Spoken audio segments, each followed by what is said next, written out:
É muito legal a Páscoa. Pois agora nós vamos ver os bilhetes. Eu vou lá buscar. Pronto, Dara, agora vamos ler. Eu não sei esquentar comida com fogo.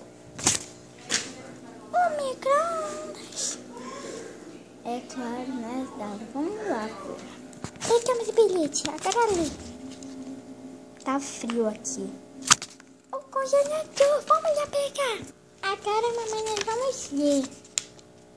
Eu só sei esquentar comida com fogo.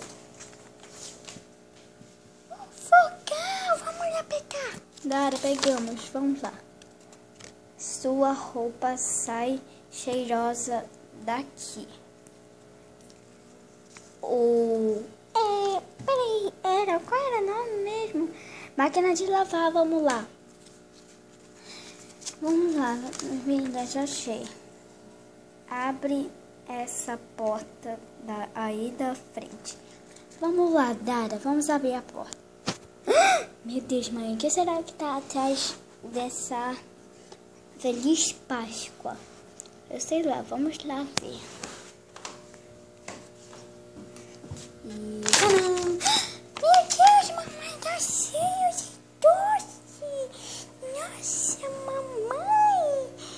Olha, meu Deus, gente, tá cheio de doce.